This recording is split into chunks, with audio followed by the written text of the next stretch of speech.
so we'll go ahead and get into the health nugget. I'll go ahead and keep it brief. You hear a lot about herbs, right? People have herb gardens. People tout the benefits of natural herbs. You see it a lot in folk medicine. And the reason is because a lot of them do work. A lot of them are quite powerful. And one of them I really want to talk about is particularly good for brain health. And that's something that we could all use some help with sometimes, right? I know I could. And that herb that I want to briefly mention is mint. Mint is actually very good for brain health for a couple of reasons.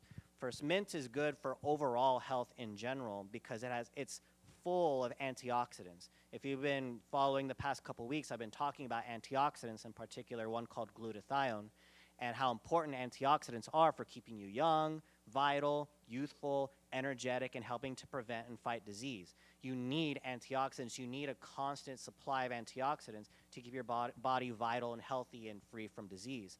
And I've been studying all these different herbs the past week, and mint is number 2 that I found as far as antioxidant content. It's about 10 or 11 times more than basil. And basil has quite a bit, but has 10 or 11 times more antioxidants than basil does. So it's just good for overall health in general. The only herb I've found that's better than mint as far as antioxidant content is what I've been talking about for the past couple weeks, which is dandelion. Dandelion, by far and away, has the highest antioxidant content of any herb that I've seen. If there's any other herb that has more, I haven't seen it yet. But mint is firmly number 2. But not only does it have a high antioxidant content that's good for overall health, it has an antioxidant in particular that's named after rosemary, because you'll also see it in rosemary, even though mint has more of it. It's called rosmarinic acid.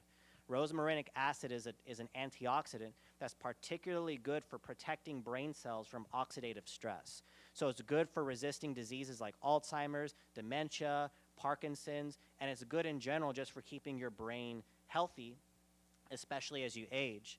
And then mint also has menthol in it. You've probably heard of menthol before.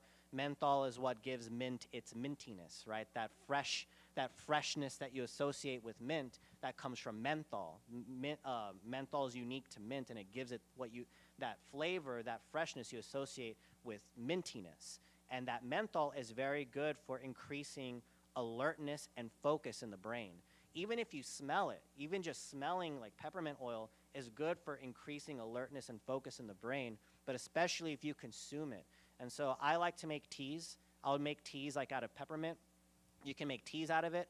I'll also make pestos because I'll often blend up, because I don't really like leafy greens that much. I eat them anyway, but what I do is I just blend them up in a blender with like some avocado, lemon juice, and I'll usually throw an herb in there. Sometimes it's basil, sometimes it's thyme, sometimes I'll throw mint in there, and I just try different herbs, and it's a good way just to get it in. It's a really high antioxidant content, and a good way is just to make a tea out of it, but consider getting that into your lifestyle, because a really powerful way for protecting your brain health, and not just your brain health, but your overall health as well.